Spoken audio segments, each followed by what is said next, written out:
In 1972, I think, Doug and his friend were discussing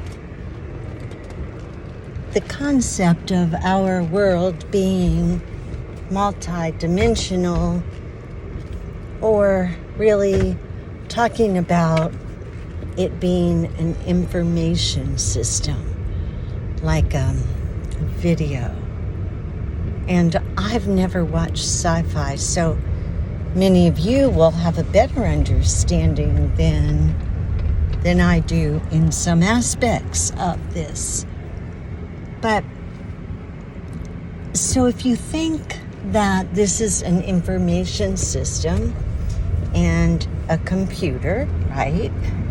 And that we play a role, we're a program in that computer. And we have protocol, we have boundaries, we have language, we have all that stuff, viruses. So Doug says that at first he couldn't quite get with it, but the more he thought about it, the more it started coming together, particularly in the early 90s when he decided to do research on pyramids. And at that point, he understood the layout of the pyramid, and that due to the geometry and the layout, it had energy capabilities. And he believed that one guy that he ran up on might have had some clues and was onto the ancient technology of the pyramids. Well, back at that time, the guy that Doug found that kind of confirmed some of the things he was thinking was a Jewish historian, and had gotten to the point of actually creating the letters in physical form. So what he did, Doug looked at and felt like was not correct. There were a number of different things, and I think I could explain it, but I'm not going to try because I don't want to mess up and confuse anybody. It's confusing enough, especially when you're having to learn all this stuff new. Okay, so the most important part of what Doug determined was that nothing could be known without an understanding of what kind of system we live in. And the system that we thought was correct might not be. Prior to this, Doug had been studying the Torah. He was Jewish, so he had studied the Torah and read it a number of times, but he said he focused mostly on the prophets. So during this time, he went back and did a more in-depth study. He's quite the brainiac, and a very humble man who puts people first. Okay, so when he did the pyramids, he realized that the guy was onto something, that yes, it was a different form of existence a different reality than what we had been taught and that what everyone thought. And the minute he began to get this and look at things newly, he began to put it all together. The other reason, and I've harped on this a lot, is the compartmentalization that's so prominent in today's world. And I believe it's by design, but maybe not. It's there. And I believe it's very harmful in so many different ways. When I managed cemeteries, I'd have every department work in every other department. And the reason was so the right hand knew what the left hand was doing so that everyone had the big picture. How could you give the big picture result to a client or customer if you didn't know what it looked like and where the parts might break down? So that was really key, I felt like, to being a good leader and manager. That's exactly what the system that we're living in does, is it breaks everything down so that the scientists think they're right, the religious people think they're right, the Republicans think they're right. And the scientists are kind of handicapped because they don't get to research what they want. They get to research what there are funds to pay for. And unfortunately, if the government gives the funds, the government's going to have control over what even if you come up with something, it's not going to be acknowledged or tamped down or whatever. So, and then you've got with the scientists all the ego that, just like today, you've got Graham Hancock coming up with a new paradigm of history, and the archaeologists and scientists are saying he's nuts, and that's typical, right? So how do we ever get any, you'd think that the debate, the pro and con, the back and forth would clean up and vent out some truth, but it doesn't. It confuses. It's like crosswinds in a person, which is what happens with us when we get duplicitous thoughts and we're back and forth. It's like there are crosswinds in us. And that's what I believe has happened in the world. No one knows what's really happening because we're all so compartmentalized and into our own little groups of religion and politics and society, and we walk and talk and think and act like our little group. And I was one. Oh my God, the sheep word is perfect. Last night I picked up one of the old books I got, and it was the medicine of the body, maybe, an old book. And when I went to the back, I was looking for a picture of the brain so that I could explain some things for another podcast. And I read, above is the diagonal section of the sheep brain. And I was in a book for man. It made me laugh, but that's just how things have been. Anyway. So, to begin to understand what's going on, where we are, how to handle it, what we can do, the things that maybe we can't do anything about but understand, and try and change our paradigm and get a collective response from humanity above all.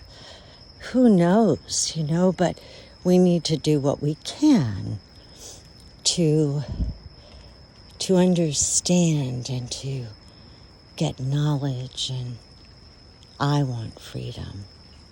And I'm getting it. With the more knowledge I have, the more freedom I get, and the more confidence I have that I'm going to be able to handle anything that comes my way. And that comes from understanding and having a little knowledge about where we are, who we are, what we can do. And that's for down the road. I've got about 3 years of podcasts. Now, where were we? Okay, so once Doug understood that he had something, he wanted to understand what was God's message. What are we doing? What's the message?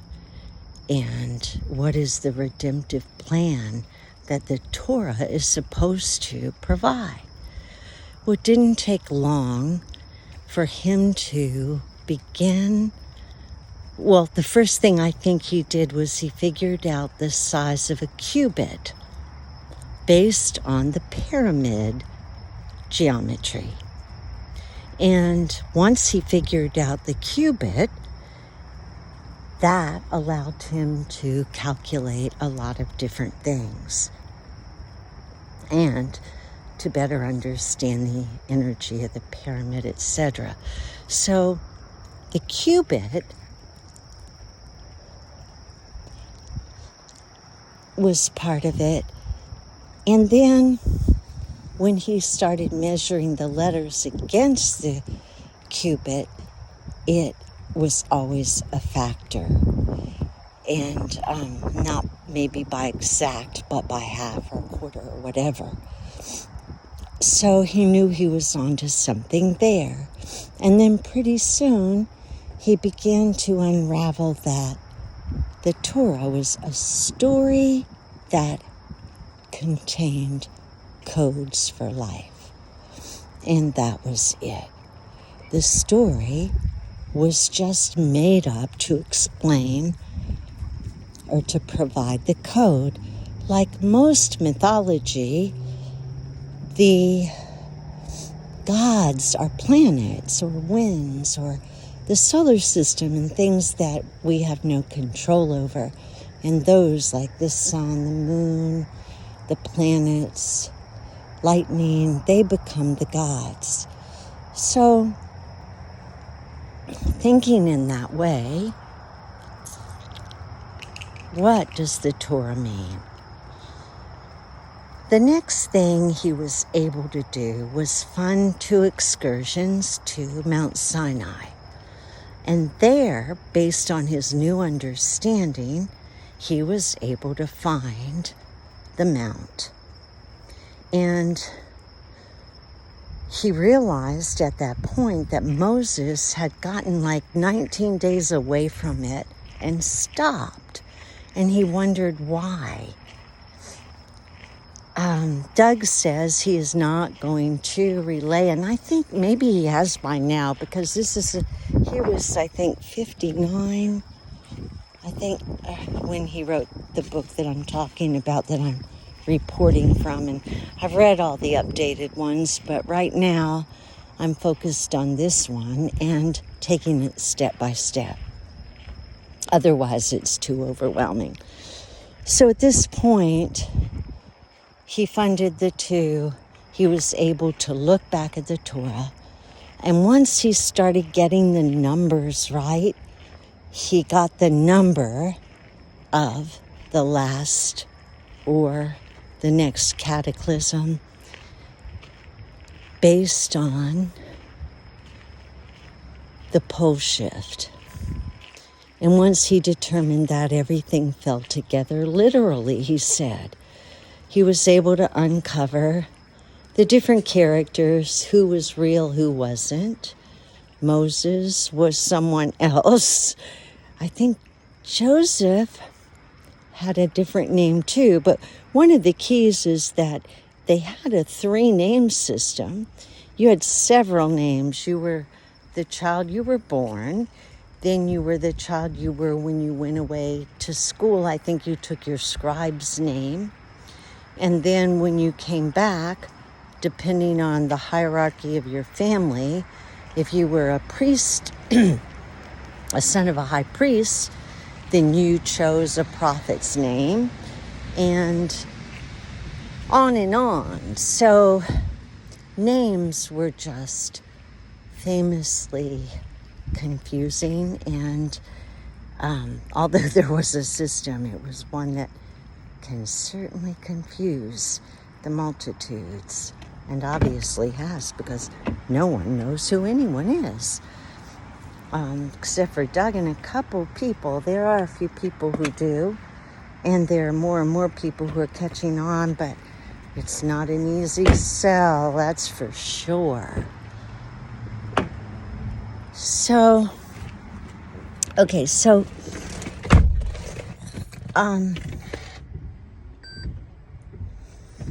when Doug began figuring everything out, he did not want to let the location be known because he didn't want anyone going and tearing this stuff down. Particularly, there's so many people who have problem with the Jews. So crazy. The next thing that I think he talks about is the division of classes, and how religion, that different people have different paradigms of religion, that the elite are the academics, the ones that are their own gods, and they think that if there's a God, it's this intellectual creator, but basically that man is his own controller, and that religion is a nice social function that keeps the masses in line. And then you've got your average Joe that works his life, and his goal is to get material things so he can be comfortable and live the good life. And they believe in religion because that's the social thing to do. But they're not going to miss anything else. They can compartmentalize it very well. They're not going to miss anything because of it. And then there are the poor, and their dependents, the only hope they have. And then they'll do whatever their politicians or religious people tell them. And then there are the atheists, are agnostic, and they really don't know. Oh no, the New Age. Yeah, the New Age peoples. I'll be right back. The New Age that are so disillusioned with religion and realize the ridiculousness of it, but they don't know, so they just believe in consciousness. And then the scientists that believe in anything you can prove. So that's the group.